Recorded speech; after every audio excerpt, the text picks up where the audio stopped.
good friends as well and colleagues, Secretary Raimondo, and of course, Trade Representative Tai. I'm also looking forward, I must say, to Alicia to see you next week in Mexico to pursue our security dialogue. Before I get into what we've been doing today, let me just take a moment to express deep condolences on the passing of Senator Dianne Feinstein. I had the privilege of serving in the Senate when Senator Feinstein was there. Had an opportunity to travel with her, including to the Middle East. She was a trailblazer in American politics, an influential voice for strengthening U.S. national security and making it more inclusive, including through her leadership on the intelligence community. And she was a strong advocate, as everyone here knows, for closer ties with Mexico, just over the border from the state that she loved and served so admirably for decades. We're meeting at a moment of unprecedented momentum for the relationship between the United States and Mexico. If you look at last year, our bilateral trade hit a record $860 billion. Earlier this year, Mexico became the United States' largest trading partner. Our two countries have a shared vision for our economic future, one that's defined by fair competition, openness, transparency, measuring prosperity not only by how much countries grow, but by how many people share in that growth. As we discussed this morning, by creating the right incentives and business environments and harnessing our two nations' respective strengths, we have a tremendous opportunity to make North America the most competitive, the most productive, the most dynamic region in the world. That's what this dialogue is fundamentally about. We're continuing to strengthen, to expand and diversify supply chains in emerging industries like electric vehicles and semiconductors. Today, in fact, we're launching a joint semiconductor action plan to accelerate our integration, to scale our efforts, to attract new investment. Under President Biden's leadership, we're building regional clean energy technologies and semiconductor supply chains through the Inflation Reduction Act and the Bipartisan Chips and Science Act that will drive our economies through this century. Mexico's overhauled one-stop shop website is providing prospective investors the tax and regulatory information that they need to take advantage of this landmark legislation. And we're taking steps to improve and strengthen even more our border coordination, like piloting a model port to streamline inspections and finding ways to reduce wait times, making it easier for people and goods to cross legally while strengthening our capacity to deal with fentanyl and other illegal narcotics. We're also addressing the root causes of irregular migration by boosting economic opportunity. In southern Mexico, in northern Central America, our development agencies, USAID and AMEXID, are supporting 50,000 students, farmers, and others with jobs, with training, with access to markets and capital.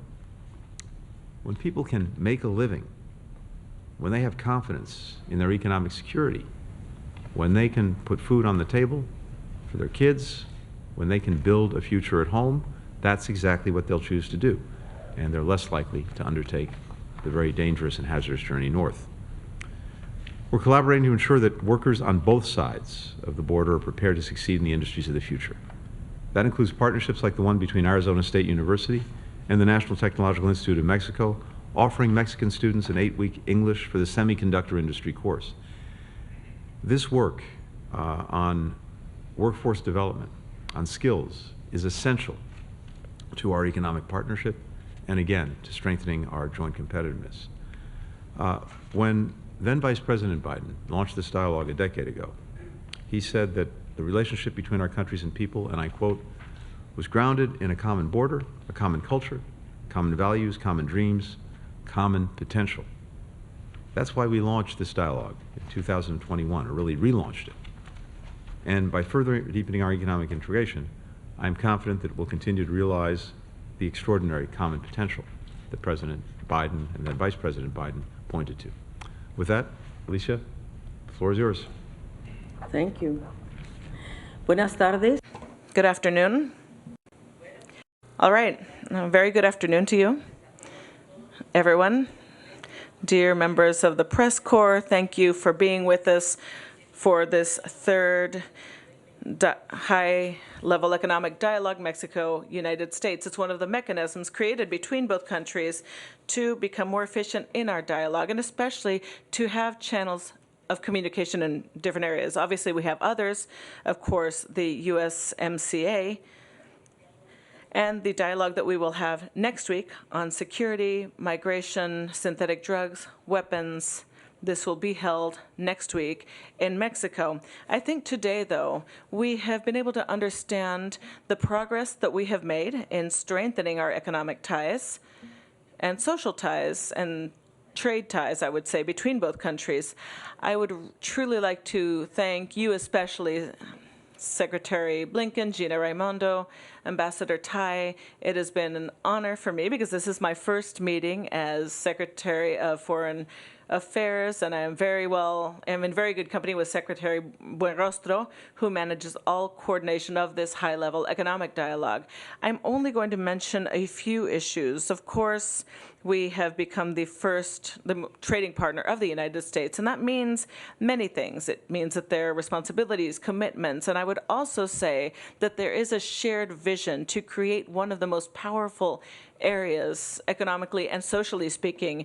Therefore, during this meeting, we discussed how we can build back together, how to promote social and economic development, especially in our case in southern Mexico, Central America, South America, because we know that we are receiving a large number of people at our borders, but we also need to find tools for future prosperity, and we need to invest in our people. I think one of the most interesting topics that we discussed today was specifically supply chains in our region, and especially semiconductors and conductors, with a very clear strategy for this region to become the most powerful region in production of semiconductors and conductors in the world, and therefore investments should be redirected towards these areas, as our secretary will discuss. But one issue that we discussed here as well is how to strengthen our border infrastructure, and that is a huge issue. Why? Because when it comes to land trade between the U.S. and Mexico, we have lines of communication that are extremely important for the transportation of merchandise and people and many other issues that I am going to discuss briefly. We have 60 ports of entry on our shared border, 23 land crossings, and 37 river crossings. We have made progress at this meeting. We have shown progress and talked about the infrastructure on both sides to discuss how we can bring our infrastructure up to speed so that we have better outcomes. Mexico is ready to complete Otay 2, for example, in 2024, Mexicali 1, Calexico, Rio Colorado, Agua Prieta, and San Jerónimo. These are areas that are very important because it is truly where most of the goods and merchandise and people are coming in and out of both of our countries. Our National Customs Agency, for example, is supporting 1.7 million monthly operations between imports and exports, and there are over 20 million operations per year, supporting 84,000 importers and 817 customs agents. And the issue is modernization. We need to make sure that 100% of our cargo that crosses the border is automated.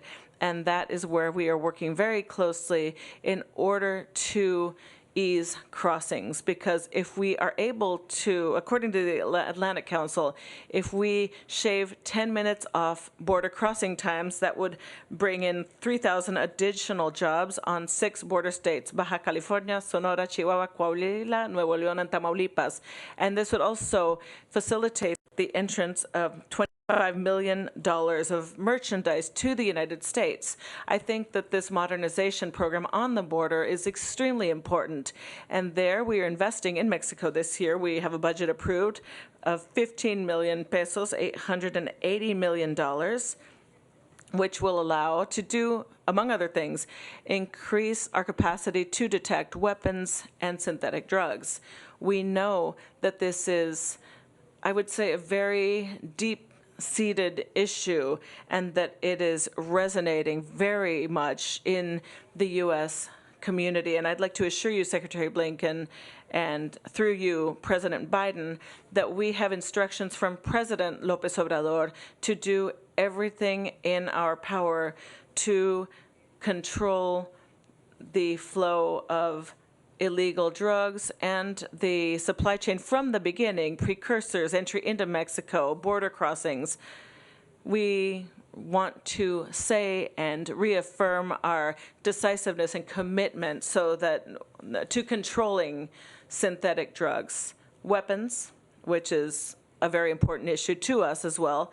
And I think that that infrastructure will create great benefits for us, because what we want in the end is a safe, a secure border, a border that provides assurances to people that we are doing things well. And with what you said, and I'm going to close with this because this is because as far as the economy, the most important part will be discussed by Secretary Buenrostro, migration. Migration is an issue with strong social and economic roots, and that is why we have agreed to look at the structural causes of migration. But also, we have seen that the problem on our border, the U.S.-Mexico border, it doesn't begin there. Really, people are coming from the south. So we need to have a hemispheric regional perspective to include Ecuador, Colombia, Panama, Venezuela, Haiti, Honduras, Guatemala, Costa Rica. And that is why our president is assuming great leadership in this regard. And here, Secretary Blinken, we have discussed this. I think that yesterday, in addition to this meeting here with you, we were able to meet with Secretary Mayorkas, with Presidential Advisor Liz Sherwood, and we met with a few representatives from these countries to talk specifically about joint actions we can take to control these migratory flows, offer development opportunities, and approve safe and legal pathways. This is essential because we have had a crisis that affected us at our trade crossings as well, so we need to be very well prepared for this.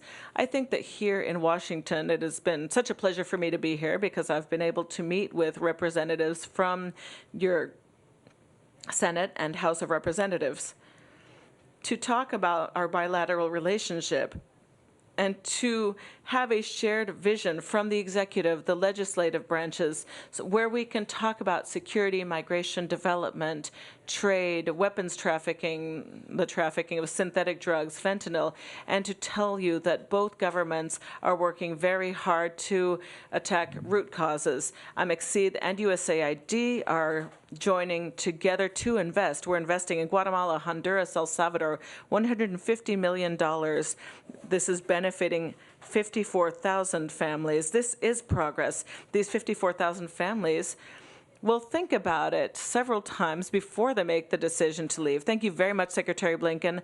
I am sure that these meetings that we are holding between the U.S. and Mexico are meetings of friends, partners, and therefore we will create and build an American community. Thank you very much.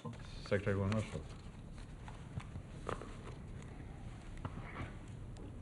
¿Se escucha? Can you hear me? Good afternoon, everyone. Undoubtedly, this high-level dialogue was very fruitful, very cordial, and we have lots of expectations vis-à-vis the future. We were saying that this is the best time in the economic relationship between both countries. Our trade has reached the highest levels in our history. We are the main trade partner of the U.S. in Mexico. We have greater investment, also foreign direct investment, and most of these investments come from the U.S. And we are also seeing greater integration of supply chains. This means strengthening and integration of these governments, but this has been done also with effort on the side of the private sector. Yesterday, we also met with the private sector stakeholders both from Mexico and the U.S. It is the first time a high-level economic dialogue of this nature with also the private sector takes place. This is going to provide very positive results for all of us. We are working together to turn North America into the most important place for the integration of supply chains pertaining to several strategic sectors, so as to guarantee that supply chains are not disrupted. Amongst these, we have what has to do with electric vehicles, medical supplies, and one of the main elements, the issue of semiconductors. Regarding semiconductors, Mexico and the US, we are working to see how we can complement each other on this technology to have the strongest supply chain on semiconductors, taking advantage of different ICT markets. For Mexico, this is a significant opportunity. It allows us to have better paying jobs. These, as you know, Mexico has a higher number of graduates in engineering than Germany and than Brazil. And our engineers are amongst the best trained in the world. We are strengthening this even more, working jointly with American universities and the industry so as to create a bigger link to the new technological areas. Undoubtedly, today we are celebrating the shared vision of Presidents López Obrador and Biden. The most important thing is the people. All of this well-being and economic development will take place keeping our peoples at the center of what we're doing. Secretary Raimondo. Thank you. Thank you and good afternoon. Special thank you to Secretary Blinken for hosting us for an excellent and important session. It's an honor to be here, and a big warm welcome to Secretaries Buenrostro and Bárcena for joining us here in the United States. I also want to add my note of sadness and gratitude to Senator Feinstein. Not only was she a strong advocate for immigrants, but was a pioneer and somebody that many of us women in politics and public service looked up to for many years. She paved the way for the rest of us, and it is, in fact, a very, very great loss for our country. As has been said, the U.S. and Mexico have an incredibly important, significant, and growing trade relationships, one of the largest in the world. And the relationship, though, isn't just limited to trade, as important and as large as that is.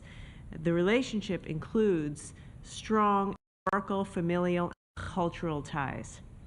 And I think we have to remember that as we celebrate 200 years of bilateral relationships, our bilateral relationship, yes, let's lean into trade, and yes, let's expand that trade, but let's continue to work together as neighbors and as longstanding partners. 2 years ago, our governments reconvened the high-level economic dialogue, and it has been a very positive and productive engagement in that time. Our goal in this dialogue is to make it easier for our countries to trade, to invest, and to innovate.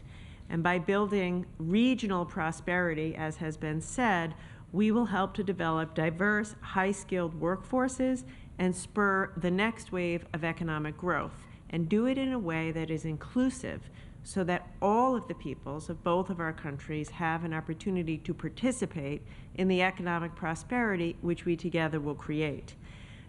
As you have heard, today was an opportunity to both review the progress that we have made over the past couple of years, but even more important, to talk about where we go from here, the progress we will make together as we go forward. And one of the areas on which I am very focused is the area of semiconductor. We at the Commerce Department are hard at work implementing the CHIPS and Science Act, which of course will supercharge the U.S. semiconductor industry, creating hundreds of thousands of high-paying semiconductor jobs here in the United States. But there is a huge opportunity for Mexico to also participate in the economic benefits of the supply chain. And so we are looking to use the HLED to figure out ways of better coordinating so that we realize the significant economic opportunities for Mexican workers and Mexican businesses, including small and medium-sized Mexican businesses.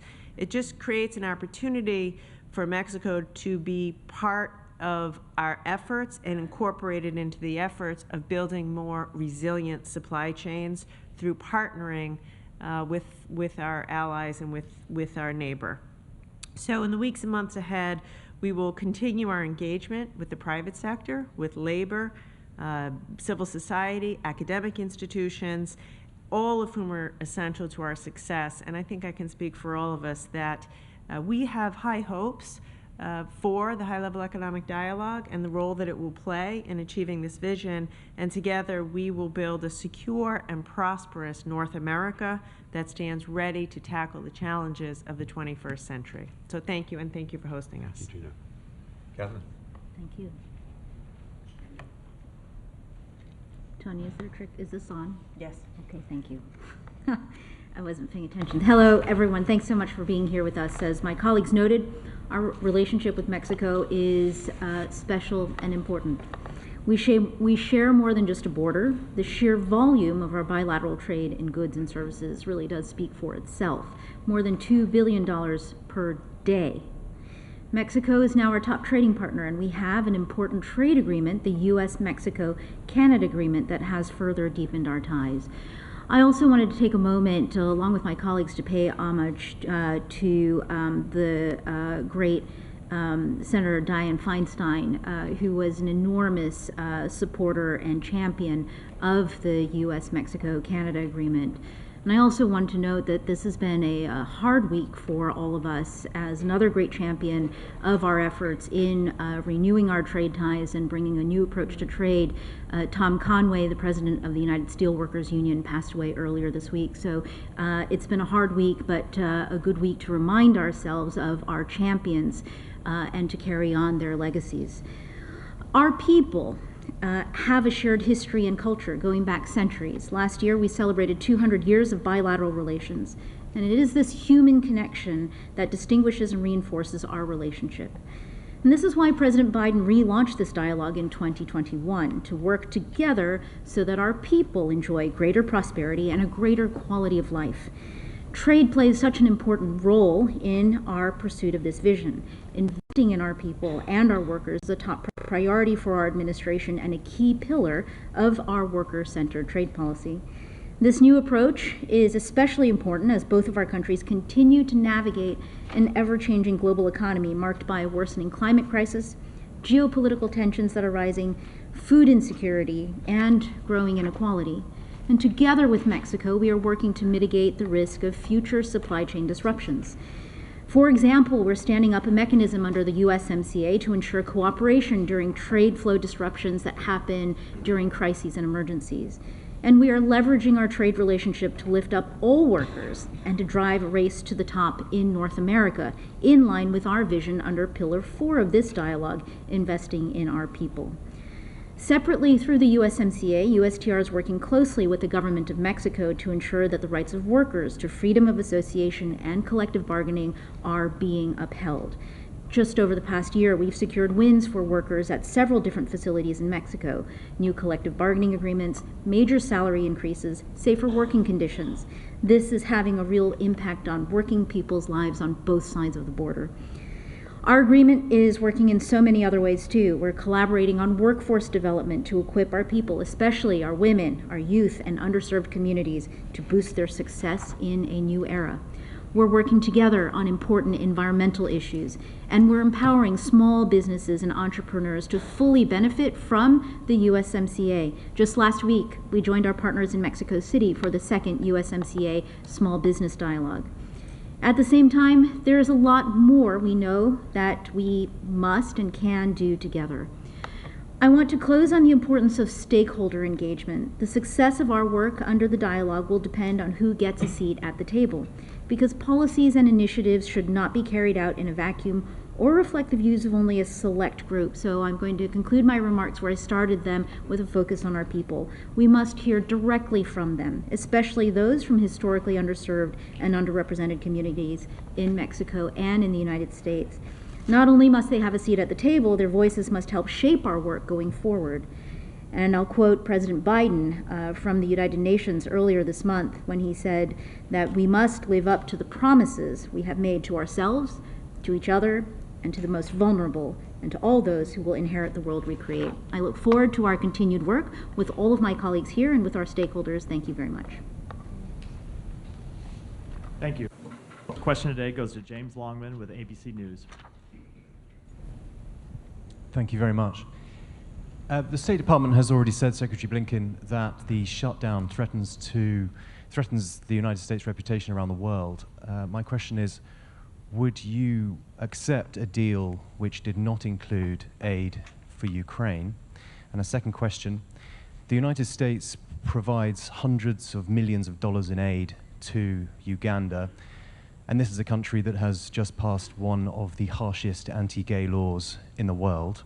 President Biden has already condemned it. You've put sanctions on various individuals on their ability to travel, but I'm wondering what material response the administration is planning and when we can expect that. Great. Thanks very much. Let me take the second part first. We have, as you know, consistently expressed very deep concerns about the Anti-Homosexuality Act that was signed into law earlier this year. It infringes very clearly on the human rights of Ugandan citizens, of journalists, of its citizens. It jeopardizes progress in the fight against HIV/AIDS. Uganda has been, for so many years, an excellent partner in that very fight. Jeopardizing it makes no sense. We're concerned, of course, that the community itself could be further marginalized and decades of gains could be lost. And that would be, in and of itself, a human tragedy. When the law passed, going back to May, President Biden directed the government to evaluate all aspects of our engagement with Uganda, including our foreign assistance, including our investments, including the application of sanctions. That process is ongoing, and when I have any news for you on that front, we will, of course, will share it. When it comes to possible government shutdown, I would just say this. First, we hope it doesn't happen. From the State Department, we're very focused on making sure that no matter what happens, we can focus our resources on advancing and protecting the national security, and of course, making sure that we can carry out the functions necessary to do that, to protect human life, property, and security. Our work would clearly be affected by this. It would make it harder to do everything that we do to try to advance national security. So we urge Congress not to take this step. I'm not going to comment on the specifics of possible legislative arrangements. That is up to members of Congress. But I can just say as a general proposition that the shutdown shouldn't happen. But if it does, we will take every possible step to make sure that at the very least we're carrying out our functions to protect national security. For the next question, Ariel Moutsatsos with Televisa. Thank you, Matt. Good morning.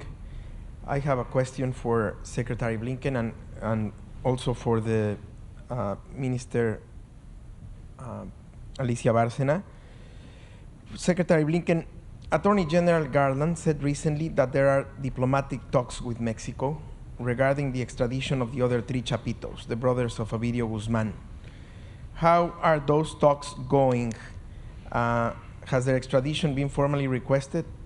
And what are your expectations regarding a timeline for that, since they are not yet under arrest? And then my question for Foreign Minister Alicia Bárcena in Spanish, if you don't mind. El Departamento. The State Department Madam Secretary made it public a few days ago that the U.S. is going to radically expand its operations in Mexico against fentanyl and restructure its staff, including new agents.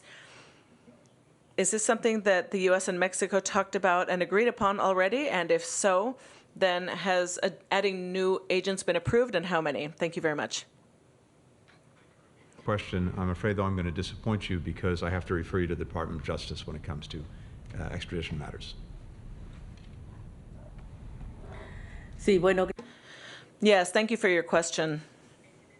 Generally speaking, foreign security agents are authorized by the high-level security group that was created in the national security law. These are joint decisions that are made based on respect for sovereignty and reciprocity. These issues specifically are discussed in our security cabinet, coordinated by Rosa Isela Rodriguez, who would be the right person to give you a specific answer to your question. Okay. Thank you very much. Secretary Blinken, I would like to ask if in yesterday's meetings with the foreign minister from India, you raised concerns about this crisis with Canada, and if you urge India to collaborate with Canada in the investigation of this assassination. Secondly, for Ambassador Tai and Secretary Buenrostro, did you address the trade dispute over the Mexican corn? When do you expect the issue to be resolved, and when?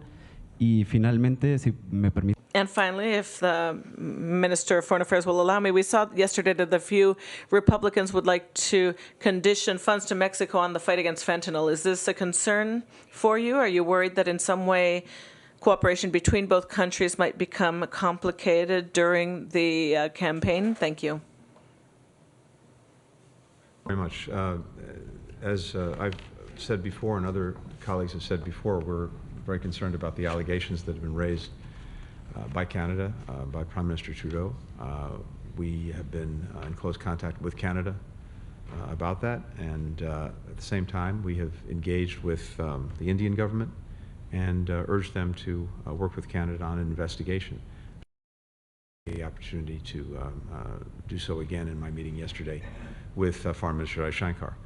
Those responsible need to be held accountable, and we hope that our friends in both Canada and India will work together to resolve this matter.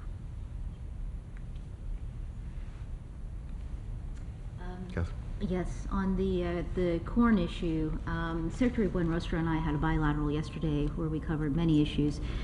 We did not cover corn, however, and that's not because it's not important, but it's because we're at the point in our conversations where we've handed the issue over to our lawyers. So in terms of timing, you can take a look at the USMCA procedures. I think it will be a number of months before we expect a response, but there are a clear set of procedures that are set out, and our teams are participating on both sides.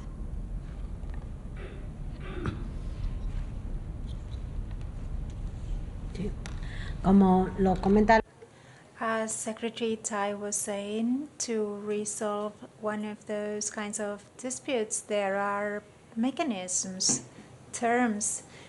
This begins with the creation of a panel and it ends with the final resolution. At this point, the panel is being established, and by March, we believe we could have a final solution. Right now, the panel members and the lawyers are working to get the final result. With regards to your question, we have been following the debate on this topic. We know some Republicans have said that. We do not think it will happen, but what we are interested in conveying to the American people is that Mexico is committed to supporting the fight against synthetic drugs, mostly fentanyl. This is something I want to convey. We want to cooperate. We want to help and do everything at our disposal to control the productive chain, illicit productive chain of illicits and fentanyl. Jesus Esquivel with Proceso. Gracias. Thank you. Secretary Blinken, I will pose my question in Spanish.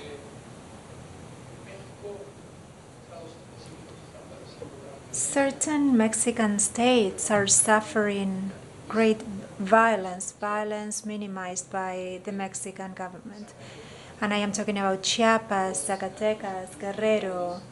Youth have been murdered, and the Mexican president has said simply, it was a difficult day. I am wondering what you can tell us about the high-level dialogue meeting if the U.S., with its co-shared responsibility, given the high levels of fentanyl consumption here and what has to do with the guns that come into our country, are you willing to provide greater support? Are you going to introduce initiatives to that effect, taking into account the high levels of violence in the country, and which you recognize through the alerts of the U.S. Embassy in Mexico? And my question for Secretary Bárcena has to do with migration. News agencies in the U.S. have reported a new agreement, which has not been clarified by either government. It is said that one of the agreed-upon points is that Mexico will undertake immediate deportations of migrants to third countries. Could you give us some clarity on this?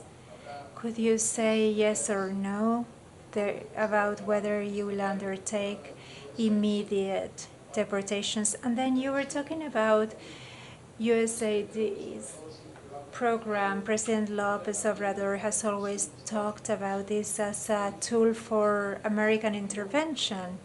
Do you see this differently? Why are you celebrating this? Thank you very much for the question. This is a shared challenge and a shared responsibility for the United States and Mexico. Fentanyl coming into the United States is age 18 to 49. So it is for us a national priority. But it's a priority across the entire spectrum of action that we need to take. And that starts with working to reduce demand, working to increase treatment, making sure that people can get help when they need it. And we're making very massive efforts to do that in this country, including with public information campaigns, and including with actions that are taking place at a community level, at a state level, and at a national level. But we also have to be acting across, as I said, the entire spectrum. That includes at our border, that includes with our close partner Mexico, and it includes with countries around the world, because this is a global challenge. Many of the chemical precursors that go into fentanyl are manufactured halfway around the world, then come close to us in Mexico, fabricated into fentanyl, sent across the border. So we also have to deal with that part of the chain. I say all of this because we put together a coalition of countries this summer, more than 100 countries now, with Mexico and the United States playing a very important lead role, to make sure that we're acting cooperatively and collectively against the challenge of synthetic opioids. This is a challenge that is not simply one for the United States or Mexico. We're seeing this spring up around the world. We're seeing Captagon, we're seeing methamphetamines, we're seeing other synthetic opioids that are wreaking havoc in various parts of the world. And fentanyl itself, while we've been the canary in the coal mine in the United States, we're now seeing fentanyl use and distribution go up in various parts of the world as these criminal cartels are trying to make markets elsewhere, because our market, tragically, has become so saturated. But in terms of what the United States and Mexico are doing together, and Alicia talked about the importance that we both attach to this, I think it's very important to note that not only do we have a responsibility on the demand side, we also have a responsibility when it comes to guns that are getting into Mexico and that are helping to fuel the violence that goes along with the cartels that are engaged in the drug enterprise, and violence more broadly. We feel a deep sense of responsibility. Last year, We made it, for the first time, a federal crime to be engaged in the trafficking of guns. That's a very important new tool and new element. We're working in ever closer collaboration to get at the guns before they get into Mexico, and working collaboratively with Mexico law enforcement.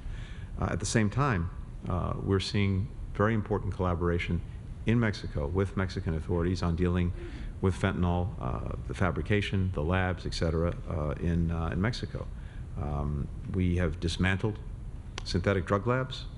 We pursued criminal networks and their finances. We've reduced the amount of illicit firearms cash and other illicit goods that are crossing our border. And we strongly support Mexico in its efforts to counter production and trafficking. We're providing assistance on seizing and investigating these clandestine drug labs. We're preventing the diversion of chemical precursors. We're increasing information sharing on synthetic drugs and precursors. We're enhancing security at our ports of entry. It's worth noting that of the synthetic opioids, of the fentanyl coming into the United States via Mexico, of the fentanyl that we seized, 95% is coming through legal ports of entry. So the efforts that we're making to strengthen even more our capacity to detect and stop this flow, that's a very important element in it. So it's a very long way of saying this is a matter of shared responsibility for us, shared obligation, shared concern. But it goes beyond the United States and Mexico. It's a global challenge, a global problem, and our two countries together are now working with, as I said, more than 100 other countries to get at it in new and effective ways. Quisiera responderle diciéndole en primer lugar.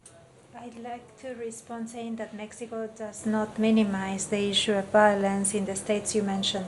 The President has addressed this directly every day, Monday through Friday. There is a cabinet meeting where carefully, between 6 and 7 every single day, the problems the country faces are analyzed.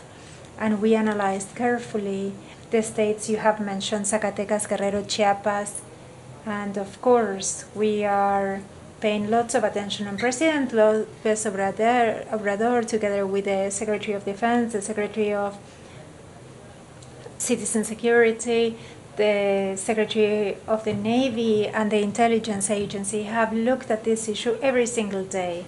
Undoubtedly, drug smuggling is one of the critical issues, and we're working with the United States, and I am so grateful that we are talking about this as a shared responsibility, because at the end of the day, this is the case. We are neighbors, and we will be neighbors for many years, I hope. And this makes it clear that we need to help each other. The guns coming into Mexico are about 200,000 guns a year. What we are doing, and this is very important, is that the Secretary of Defense, and I hope you'll be able to have a chat with them directly, they are doing a very careful traceability of these guns to see how they are going to the different states in the country. And if you wish to have this information, we can share it with you. Regarding assisted refoulement, in this case, Mexico is conducting this kind of assisted refoulement with Guatemala, Honduras, and we are considering programs with Venezuela and Colombia. We have 6 weekly flights in the case of Guatemala, Honduras, El Salvador, Central American countries, and I believe it is very important for the tone of our conversation to be constructive and with evidence at hand. Thank you. Thank you all. Perdón, lo de USAID. A ver. Right, USAID. USAID really is a U.S. cooperation agency, just as we have a Mexican cooperation agency. What we're doing right now is bringing together our efforts to work together in Central America, and that is working out and what we want is to show results in communities that need it. As Secretary Buenrostro said, the main focus of the high-level dialogues, economic, security, drugs, migration, weapons, the goal is to benefit people.